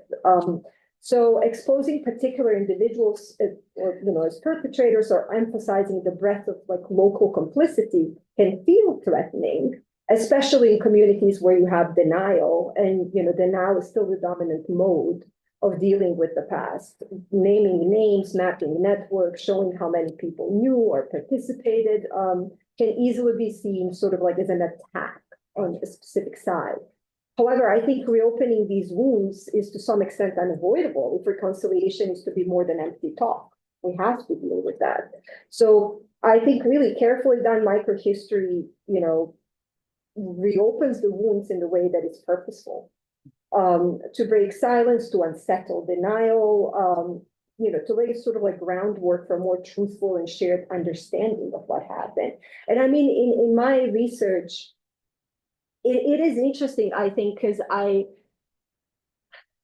heard stories on both sides in a way, and they're told differently, but they're also common acknowledgements. And I think us, pushing more on these common acknowledgements in the process of reconciliation, of course, not necessarily in the process of writing microhistory. Again, when I write it, I want to just get as many details to understand these human experiences. But again, somebody who might work on reconciliation, I think you could benefit from the wealth of empirical evidence and knowledge that these men, even if they were there as guards, for example, had doubts. It helps knowing that, your unsettling, unsettling truths? What is the title of the paper? Unsettling evidence, uncomfortable evidence. That, a man who participated in execution of thousands saved a child who is now alive. And so I think it helps talking about these things, even if they are, one-off story. At least it helps me, and I think it might help others. We need to work on prejudice pessimism. Good luck with that. Can I just make a quick comment? Yes, of course. This is also directed Oh. in a collegial friendly way Okay. toward Uh-oh. not so much pessimism, like in a kind of, the world's going to be a peaceful, fine place because of the work we do, but in a more, something that really was resonated with me. I was reading the New York Times a month ago, maybe some people read this kind of profile / interview with the lawyer of international human rights and writer Philippe Sands, who's written a number of books. One of the most important is East-West Streets, which is a kind of a personal history about one of his relatives, but also a history of Lemkin and Lauterbach and the origin of the legal concept of genocide and crimes against humanity. So this is a book that is written evocatively and in a very expert storytelling manner on the ground, but also tracking big ideas of where these concepts that shape our discourse about how to deal with the violent past legally and morally come from. And so at the end, the journalist is listening to Sands give a lecture in London and answering questions from students. And a student asks him, "Do you think your work as a lawyer," because he's tried cases of genocide, has that been a real contribution to making the world a less violent place? Do you feel like it's brought justice to the society? And he said, "I'm not sure. But I do believe that writing books matters." And he cited a number of other books, including a very important one, an amazing book that I've taught in one of my seminars called Say Nothing by Patrick Keefe, which deals with violence in Northern Ireland through the story of a woman, a mother of like 10 children, who was kidnapped one night. And so just to come back, it's not that, we have to be realistic about what we hope to achieve with our work, but I can say from, when I was in the region, talking about my book, and talked about it in Croatia, I talked about it in Republika Srpska, I talked about it in Sarajevo, I talked about it in Belgrade, I talked about it in Bihać. So there were places where people were receptive to the story and people were a bit, less so. Everywhere I went, people indicated that it mattered to me, that the work really mattered. And so I think, another thing to think about when we do this work so far removed, at wealthy institutions that allow us to build our careers and collect data and publish books, it's really important to bring the work right back to these places. And then to try to contribute something that's modest, that I do think, is kind of something that is important, but also our responsibility and the use of the work may not germinate and sprout for years to come. But I think, your work, my work, this is a place where I think, yes, of course, where I think, it's that's a step that I think, sometimes in North America, our profession doesn't really encourage us to do. And I think it's actually, that's the 50-foot wave of this profession. That's the pinnacle of it, is when you bring the word right back down to the places where the history. So I think that's maybe something to go forward with. Thank you. So now we'll turn it over to you guys. So I'll keep the queue for about 30 minutes for questions. Sorry, please introduce yourself. My name is Alan Elias Forsage. I'm a translator and I worked at the ICTY for 6 years as a translator in the translation unit. And as I'm listening to you, what I'm thinking about is rumors that I'm hearing from my fellow colleagues who work with me that they may shut down the website. This The is whole what I was archive. telling We you. were talking about this. And as I'm listening to it, precisely, Max, what you're saying about how important it is to write things down and write books and do the analysis is that now with archives online, it's so ephemeral. I mean, they can just be gone, all that work. I'm And looking into transferring the archive from where it is now to sort of like a safer. well, I'm glad to hear that, but even just the thought of it is already very provocative. University of Connecticut, you may be aware of, is setting up all these mini archives, thematic archives having to do with, I have one about Yeah, translation there, but there's also Anders Riddlemeyer, who just passed away. Yeah. and also Has a Nielsen. big one, and Oh, the other one. Bob Donia and so forth, having mini archives. So the rumors, you think there's something? I have no idea, and it's not everybody. I was just at a conference last year in Amsterdam, and that was discussed essentially. So there are looking for ways. I don't know what the ways are, but yeah, the point is, people want to make it continuously available, but I don't know. But it's interesting just in the context of the things you were talking about the way the ICTY presents material but it still gives a kind of bedrock. It does. Everybody can sort of bounce on it's there. And that archive is enormous. I mean, It's unbelievable. It's horribly huge. Yeah. It's not user friendly. No. Obviously, so. It's possible, it can be done. Yeah, my comments about the archive were not about wanting it to go away, more how we write about it. One title that came to my mind, unfortunately, this book hasn't been translated into English, but by the Croatian journalist Ivica Đakić, Oh, yeah. who wrote a book called Beata, one of the main, orchestrators of the genocide. And so it's called a documentary novel about the Srebrenica genocide. And so he read everything, but then wrote this. It's not a novel in the sense that it's fiction. But it's not, it's not written in this standard scholarly way, and therefore I think it resonates with readers. I couldn't put it down when I read it, and that's the kind of direction I think we can tell these stories of these people in these communities much more effectively if somehow we learn to write and think in addition to our scholarly apparatus along those lines. Quo Vadis Aida is a good example of that sort of thing.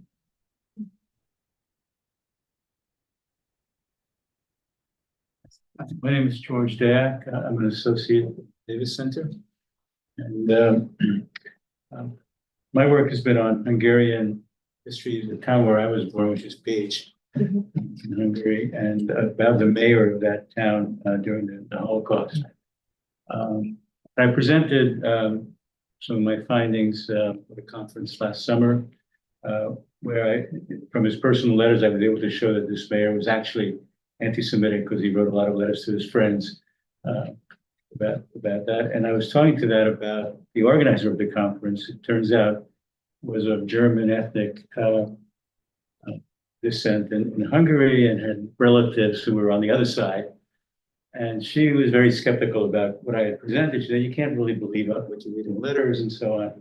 And then just to try to be nice, I said, well, I'm doing this because I think if we get to understand this person, well, to understand is to forgive. And she said, oh, no, we can't, that wouldn't go that far. So I'm wondering, whether you think that by understanding the perpetrators,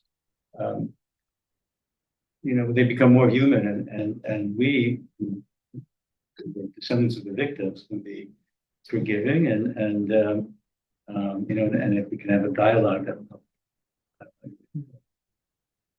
the other people on the other side. And this lady also was a descendant, so she had some, but was defensive of her relatives. Is this a question for Yeah. me or for me? For everybody. I don't know, I think forgiveness cannot be generalized. So it is very individual. And I think I don't know, like I'm trying to think whatever I've encountered. I have not in these interviews encountered willingness to forgive. Because at this stage, again, 30 years later, it means making excuses for a lot of these victims. And I have spoken to victims themselves, not necessarily to second generation, right? Which again, a passage of time, and if they move out, it all plays a role in a way. But I do think that we need to understand perpetrators as human beings. And again, kind of goes back to what Max was saying, that we are all human and there is quite a bit commonality. Again, that's not to excuse, but really to understand. And that's why I'm saying like these local stories or, my study looks into these mechanisms and individual behaviors to understand why did they do it. I don't have to forgive them, neither nobody else has to forgive them, but like understanding where they came from and why they did something essentially helps, I think, understand the dynamics of the conflict, but also them as people. Like, do we owe them understanding? No, but I think we owe explanations to all of us if we're doing this job. At least that's how I'm seeing it. And I have not. One interesting thing also is interviewing people. I have not encountered, them necessarily referring to these perpetrators or people who wronged them in any way as, monsters or they're really talking about they acted badly or they were, a really bad person, like from forever. Like they were known to be a bad person, like the guy who you say always resides freely in your he's like there's this one character that I write about, and Pedro was on my dissertation committee, so he had to read my progress. But there's this one example, and I'm not going to tell the example, but Pedro always says he lives rent free in my head, like I can't get rid of him. But in a way, like he was a bad person, always was a bad person, and then did bad things. I think it matters to understand these things. I guess I have a few thoughts on this. I mean, there at least my research in like broadly in the political psychology literature, I criticize this as much. There's some simple models to start with, then I'll complicate them. This simple model that's often referred to is kind of what they call like this needs-based reconciliation approach, which is this idea that it imagines reconciliation as a social exchange, where you broadly have a defined victim and a perpetrator, and the perpetrator will offer an apology or acknowledgement, and in return they will receive, this sort of moral restitution, right? Their moral image is rehabilitated, right, and they're accepted back into the moral community. I think there is like some truth to this idea of and saving face, if I can put it in this way, of having to be recognized again as human, despite participating or belonging to a group that participated in a violent act. And again, of course, especially in the region of the Balkans, depending on how far back you want to move the historical timeline, the line between perpetrator and victim becomes quite blurry. And in this case, in my research, something that I often kind of encounter with this idea of reconciliation is that it's not an agreed upon norm, right? First, as Sandra has mentioned, at the individual level, it's perhaps not desirable. Right? It's not desirable, and that's something we have to perhaps accept, that for some people there is no reconciliation, there is no forgiveness for what happened. But I think that for many there is something that we can call reconciliation. Now, what that means and what that entails is I think something that's negotiated And I think here there's some interesting questions that come about in my own research on acknowledgement, which is this idea of what needs to be acknowledged and what is actually a just or sufficient acknowledgement, and is there a threshold of denial that actually is necessary, for the relationship, for the sake of the relationship, right? For one side to be, accepted as a human again or something. And these are things that like come up in some interviews that I've had, and it's again, people often struggle to define like what is allowed to be not spoken or not or denied in this sense, given what needs to be acknowledged. And this is sort of a tension that I often find. And again, I think this is something that's at an individual level or perhaps at a group level is something that is negotiated, and this is where the politics comes in, because people may have different expectation of what that entails. Thanks. Just quickly, the way you posed your question is interesting. It depends on the nature of the violence, but in cases, especially if you start to track backwards in time, where it's not like one perpetrator moving through time, one victim group moving through time. In fact, they're changing places and sometimes in very close temporal proximity, right? I mean, one of the writers and theorists that I'm most inspired by, Viet Thanh Nguyen, has a great set of reflections in his book about the Vietnam War, the memory of the war in Vietnam. And he writes that, what we always want to remember is what others have done to us. And what we will never forget is what others have done to us. In other words, the need for forgiveness, is, or sort of, I think that the validity of that idea is tested very quickly when we have kind of intercommunal violence. And that is to say, I think, a more realistic notion about it is almost coming to the realization of how much we want it and how much we refuse to give it. And I think, almost realizing that is that's 99% of it right there, rather than insisting, for example, through a court that, this person is guilty and that somehow does something for us. But I think it's, there's a lot of like self-learning that has to happen in this process. It depends on the type of violence. There are cases where, the violence is hugely one-sided and, there's a powerlessness. And so I'm not saying it applies across all cases, but I think in this region that we're talking about, what I just mentioned is one of the biggest struggles. Also depends on which generation you're talking about, the immediate generation. Yeah. And I want to add on here, I think something that's also, again, at least in scholarship, but it often comes up in the discourse that people, in requesting, let's say, something. And I think the way I frame it is like, what costs are you willing to take to reconcile? Yeah. Right. We often demand, right? People demand, right? Yeah. Acknowledgement, but like, again, often these places where violence goes multi-directional. Question is, what are you willing to give up, right, to reconcile, right? And this is, I've written I thought I experimented with my students, and I asked them on the topic of reconciliation, I asked them to reflect on a moment in their life when they were harmed or grieved by somebody, and then I asked them like, what expectations or demands would you put on this person to reconcile with them? They had this full list of things. And then I asked them the next class, I asked them, okay, I want you to think of a scenario in which you harmed somebody, right? And I asked them the same thing, what would you do to repair the relationship, right? And it was the list was much shorter, right? So, right, yeah, it's a difficult. Okay, so have David. Okay, David Kapicic, University of Sarajevo. My question relates to the passage of time. This is where I see a difference here. I mean, the perpetrators of violence, Max, in your case, they're dead. Yeah. In the case for Sandra and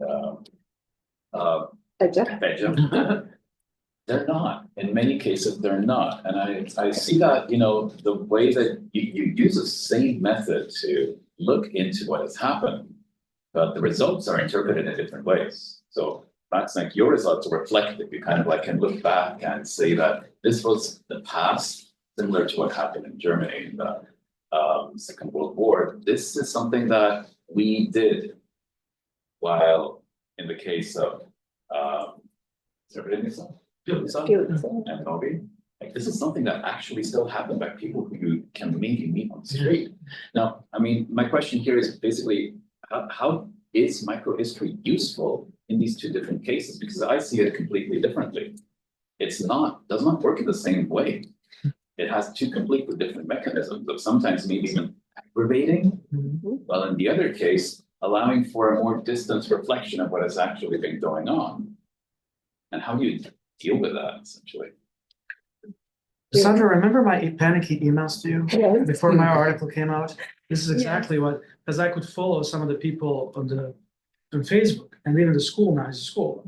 And I said, should I use their name? I started panicking, and I said, if they ever read it, not that I don't care. I mean, they're not gonna do anything, but no, this notion that they're still alive, and that's where I think my pessimism maybe come from. I just kind of realized that as you were asking me that.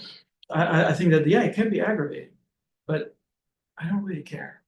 Is that strong? I mean, I don't care. So strong. I mean, I don't care in terms of, I don't know, again, that's where I think that's not my job. Because Yeah. like I said, the passage of time is so short, and some of these people are still alive, but I think it doesn't, to me, doesn't make a difference that it serves a different purpose. I think the important for us, again, I feel that it's perfectly fine that this detailed research has a different effect on a story that might have happened 40, 50, 60 years ago than on the one, as in it doesn't need to be universal purpose or universal effect. I think our methodologies are also not exactly the same, right? But the focus on understanding more and deeper about smaller places, I think gives us simply a unique perspective that is not visible necessarily from, sources that focus only on the big picture.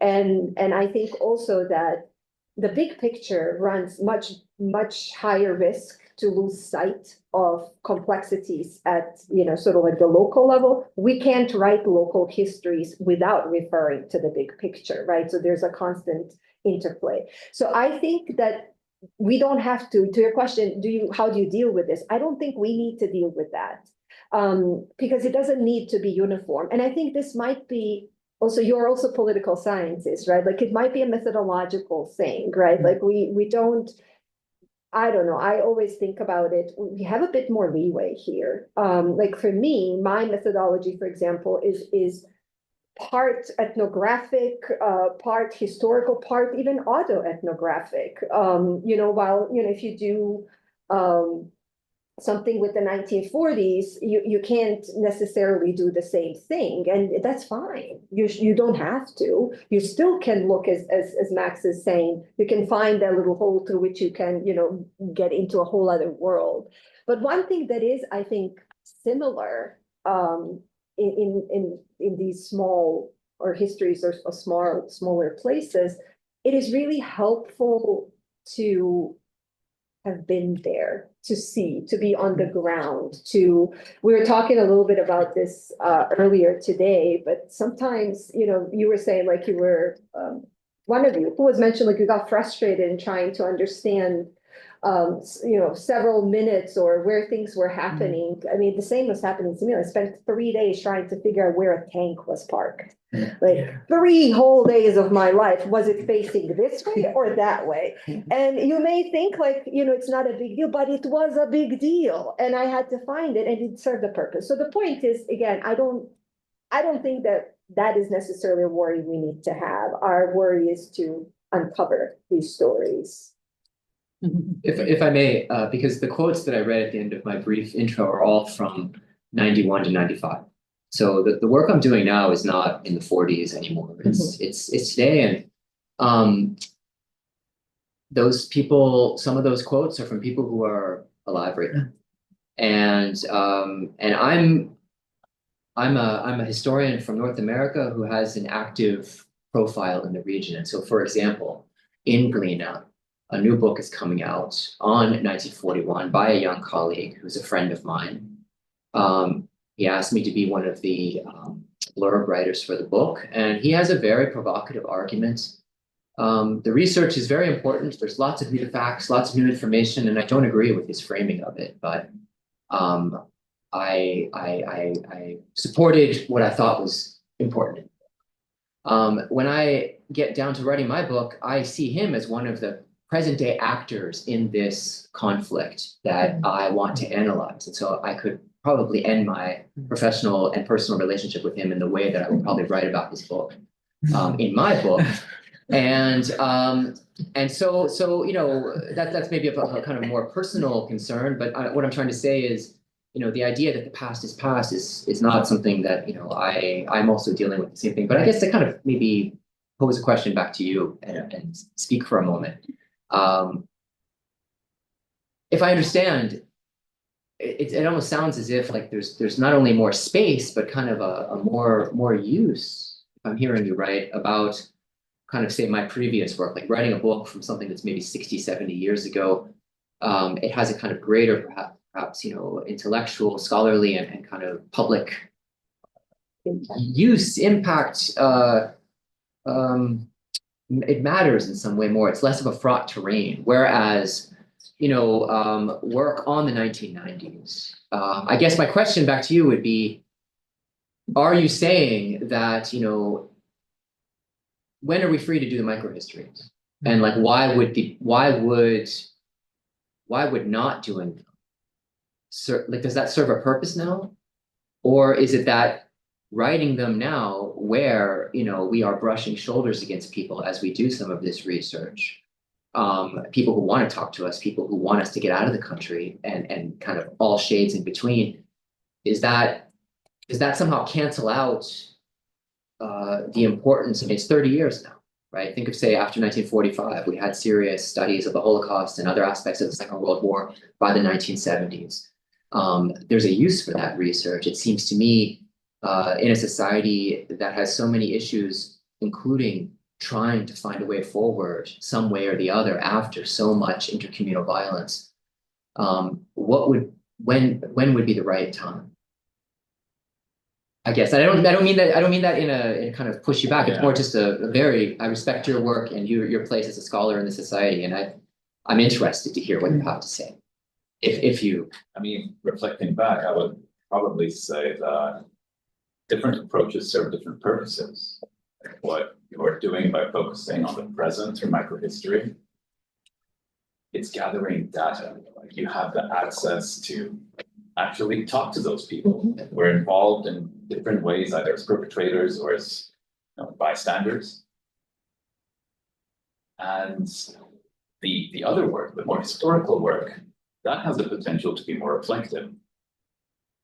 The immediacy of gathering data right now, that, you know, it's a fraught terrain, how that would be interpreted, how it would be sort of put into which category. And I don't see it opening what Marco's doing, like these narratives of the past and how you deal with the past. It's about documenting. It's Well, microhistory that looks at past experiences, like archival work or say through the keyhole. Yeah. I think that allows people to also reflect on one's own personal, let's say, maybe not their own, but their group or families' atrocities that they've committed, while also still being able to distance oneself from those, which you cannot do with the work that's immediate. Like that psychological hurdle is very often just too big for people to tackle. And I think that's the main difference here. As you said, you're gonna, if you mention the writer from Lena, like, as in your book, like, it's over. no, I say that in all seriousness. Yeah.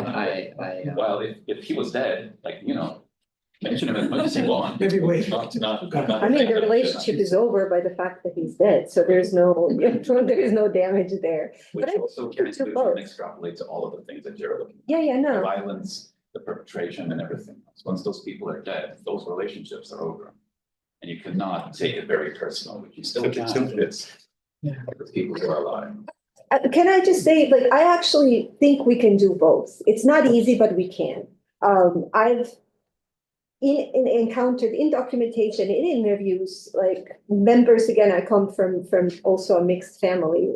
I've seen family members as perpetrators. I've seen family members as victims. And I quite frankly can step back and look at all of them and say, you know, objectively, I can analyze that. Now, does that mean fully objectively? Probably not, but are we ever? So our subjectivity is always part of our writing. Our who we are, is who we became. Meaning, What it's like, about the people you're writing about?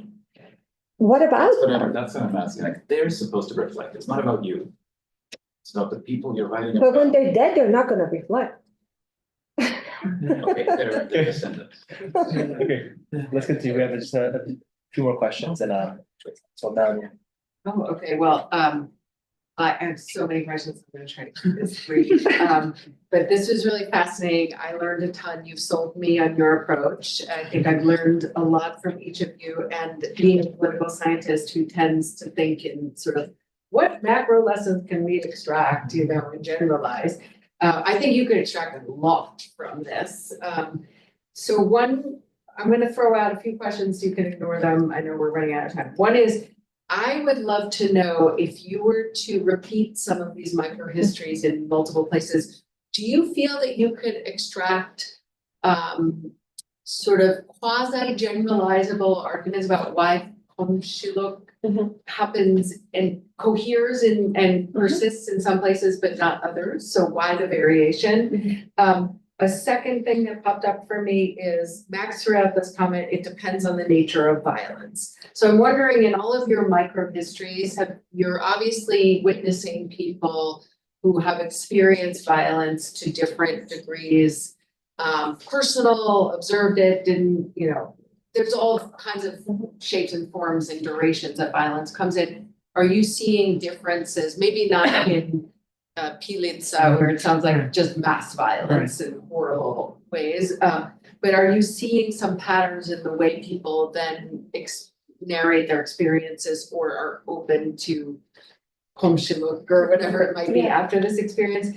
And then finally, I'm intrigued I fully agree with you that the business of categorizing people in categories is not effective and is dangerous. But the fact of the matter is, categories exist and they actually resonate and have meaning. So I wonder, how do you navigate that delicate dance of accepting that there is a more macro level phenomenon called intercommunal violence while recognizing that people are not ethnic robots? Like, how do you straddle that? Just before, we have one more question, I'll ask the question and I'll just talk to it. Yeah. Sure. My question kind of related to what Jim was saying earlier. I think Patrick Radden-Keefe in his microhistory and what he's writing about, the people try to do a really careful job of not letting it come to the forefront and affect their lives. And at the end of the book, a lot of people he writes about, it gets released by almost accident and their interviews do affect their personal lives. And so my question is, I think a historian's job is different than a political scientist's job, but if you're looking at reconciliation, how do you view that world? Is it any different or is it separate? Do you take one side or the other? Those 4 questions. Anyway. I'll address just the first one and then everybody else takes. So we kind of had a bit of a talk about this earlier today, or discussion. And yes, there are patterns that I'm recognizing. I'm using microsociology, the way microsociological theory sort of addresses solidarity, because I'm looking at neighborhoodness, how it is built, maintained, or how it falls apart through this concept of solidarity. And I chose solidarity, because it made sense, because all close interpersonal relations are defined by solidarity. And so for me, what I saw was really most important is maintenance, ability to maintain face-to-face contact was the most important component. And that wasn't always possible, or I mean, it was rarely possible, but when the neighborly relations were maintained, it was because they could continue, or they chose to continue against all odds or potential, issues that we're going to run into.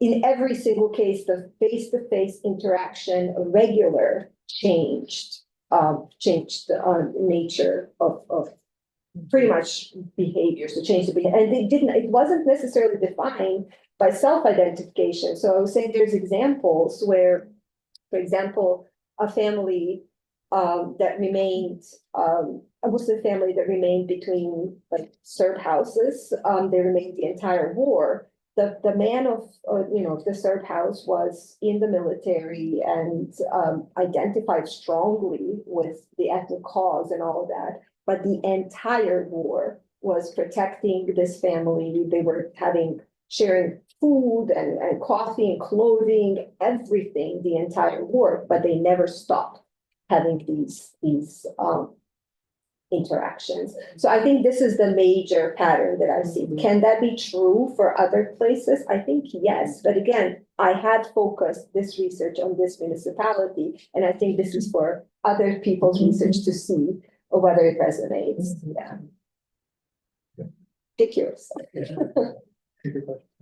I forgot, I don't know which question should I, the question about testimonies, I'm coming back to Han. This is something that, again, you've been the recipient of my anxious emails, and I do worry because, these are testimonies that were in Sarajevo core, but these people are from village, and some of these people didn't even know. For example, one of the people says, yeah, if people knew I was here, they wouldn't like it. That was, but where I come on to that, again, it's a public record, and I know that's kind of an easy answer.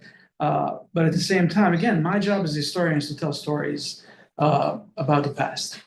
And again, I hope it doesn't harm anybody, obviously. I don't think it will, but that'll be kind of my answer to that. I know that's kind of a cop-out, but yeah. And about ethnicity, in my case, I try to kind of take my subject's word for it. For example, when you kind of allow the subjects to talk about their own ethnicity in a way, obviously while knowing they're like kind of, they're socially constructed, we all know this. But in these documents, you find these incredible moments in which the very guards kind of grapple with their Serbianness. For example, there's this one exchange between a guy who was actually a pig feeder at this farm when they executed. He claims he spent the entire day huddled in a barn with a pig. And he didn't see anything. He saw only bodies in the morning. And in one of the times in the court, he says, this is a stain of the Serb nation. And the lawyer, trying to get him to be more sympathetic, said, yeah, you said it's a stain of the Serb nation, but who committed this crime? And he says, well, it's the Serbs. But he says, but it's your army. He's like, it's not my army. So it's almost like in real time, he's trying to deal with this cognitive dissonance and that shows you this kind of fissure within the Serbian. So in my way, like I try to, yes, okay, this is an intercommunal conflict. But you do see these kind of holes and kind of these cognitive dissonances emerge in these very brief moments. I don't know if that answers the question. I'm trying just to better understand your question. Yes. Patrick Keefe and kind of the way certain people whose lives he analyzed and sources he got, how they were affected. But I didn't quite understand the finality of your question. You could just maybe reformulate it for me. I'd like to answer. It sounded like something directed at me, but I wanted to just understand better. The people he's analyzing almost secondarily from Boston College who were doing the research, those people, their lives get upended, the troubles kind of, police investigation gets reopened. And not as a result of his reading, but like other people kind of poking this problem again.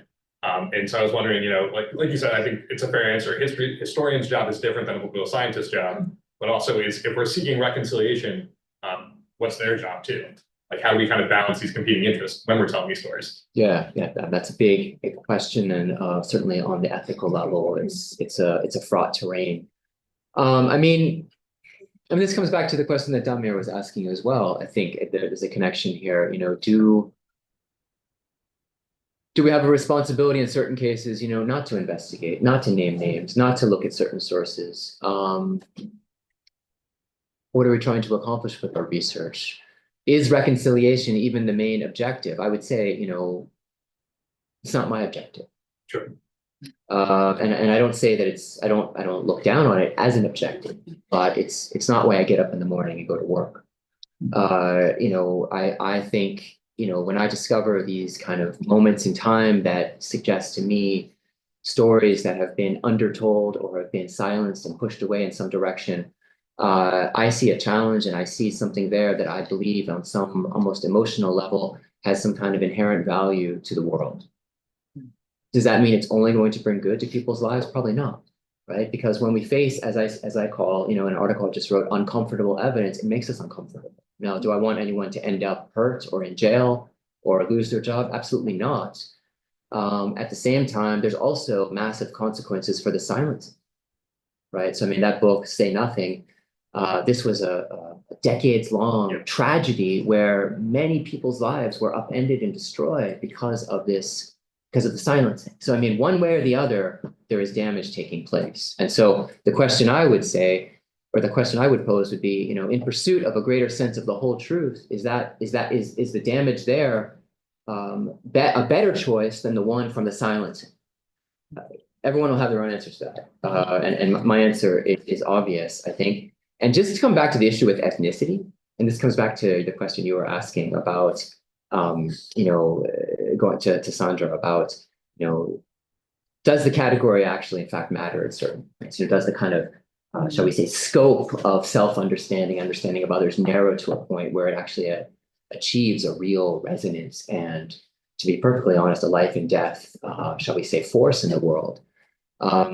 You know, it brings me back to how I started my talk. I think, you know, when it comes to thinking about ethnicity, I'm less inclined to kind of see myself, you know, as the kind of, shall we say, the person who wants to constantly demask how it doesn't matter.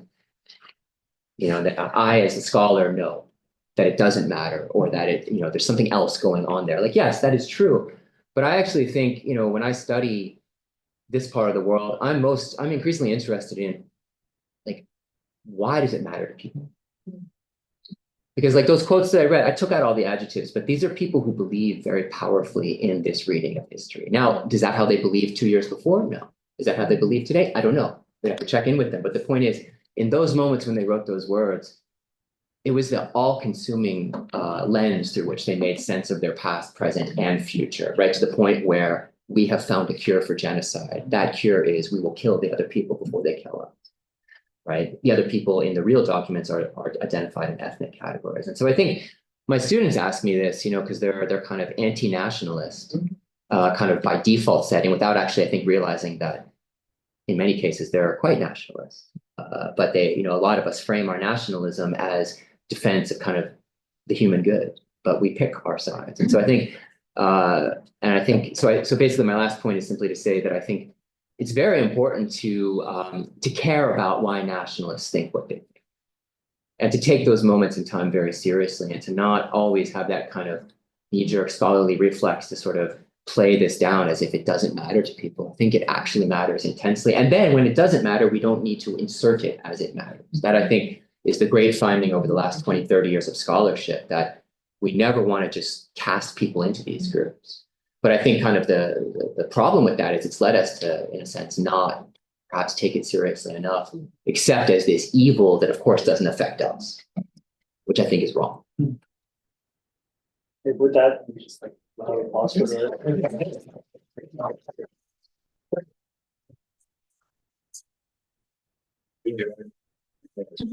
Oh, you did?